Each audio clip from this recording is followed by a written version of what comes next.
Love in every story, heart talk.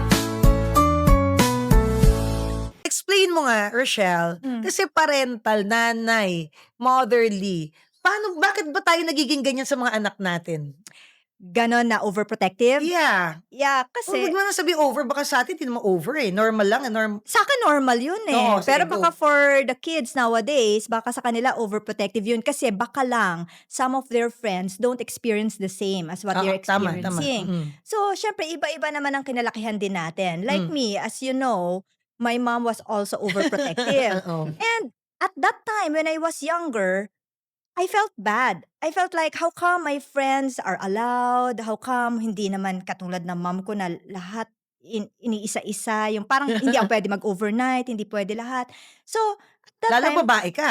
oo, yun na mo. nga, babae ako. So, sabi ko, sa sarili ko noon, parang ang strict naman sobra. But you know, now that I'm older, I've realized na sana mas naging strict pa sana siya. You know? Talaga. Kasi there's a time na Nakakatakas. na yeah, hindi sa lang sa nakakatakas na kunyari, sinuway ko kahit alam kong she knows best, but I didn't follow her advice. Mm. And then, yun, mag-end up na hindi pala magiging okay yung life mo after. So, I just wish na I listened and sana mas pinush niya pa na maging strict para, you know, she just wants the best for me. And at that time, I thought she was just being strict as a mother. I never thought that, you know, she wants a good welfare, a good future for me. And so, kaya din ako minsan nagiging strict kay Miguel kasi I don't want him to have any accidents na pagsisisihan niya. Kasi hindi mo na pwede mabalik yun That's Dahil true. sa, kunyari, pagiging, ano mo ngayon, teenager, you wanna experience everything, you wanna do everything. Tapos, what happens next kapag sabihin natin may accident nga? Yeah, may mga irreparable injuries na, you know, Yeah. ang hirap ibalik na minsan, parang lahat naman ng tao, di ba, hindi naman tayo perfect, nagkakamali tayo Yeah. minsan, pero at least, We are there to guide them. At least hindi tayo nagkulang. oo, hindi ka nagkulang, yung part na talagang may mga precautionary measures as parents, no, as moms, nandiyan. So, what's your earliest memory of feeling your mother's love? Personal. Yeah. Earliest Personally, memory. medyo makakalimutin ako sa mga history at saka mga memories. Pero syempre, yung mga talagang medyo hurtful sa atin or happiest moments natin, medyo naaalala natin yan So sa akin, tingin ko ang pinaka-earliest na naaalala ko was when I really got sick at an early age. I don't know if my kids know about this, but I was like in grade 2. Hindi ko na alam ilang taon ako noon. Basta I got really sick and my mom didn't know how sick I was. So I came from a far place and then when she got me back, nag-serve siya ng favorite food ko na adobo at saka favorite fruit ko na mango, ripe mangoes. I couldn't eat it.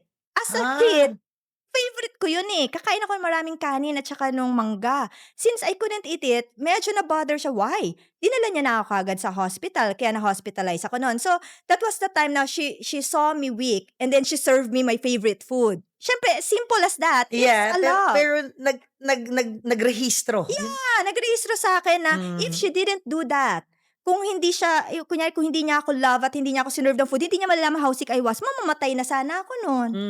Si Miguel naman, ikaw, ano yung earliest, syempre ngayon, fresh pa, kasama mo nanay mo, pero yung mga earliest memories mo sa mom mo na as nanay sa kanya nang hindi mo makakalimutan even if, you know, you're older. My mom, I'm a forgetful person also, but Mana ka nga sa kanya. Yeah, Sige, ito na lang.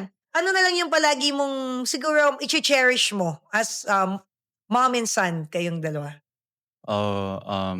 maybe the supportiveness she gives me, because whatever I try to do, she'll always support me, and I like that.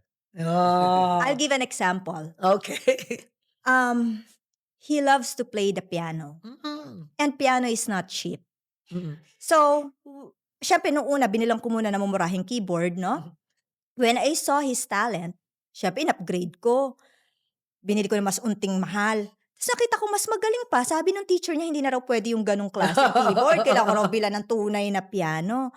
So, I have to buy it kahit na walang birthday, walang anything because I want him to, excel dun sa ginagawa niyang yun. Yun yung talent niya eh. Paano kung, di ba, every kid naman iba-iba. Like, Yeah. iba sa sports. Mm. Siya sa Sa music, piano sa eh. piano. Oo, specifically the piano. Even the guitar, binilang ko pa.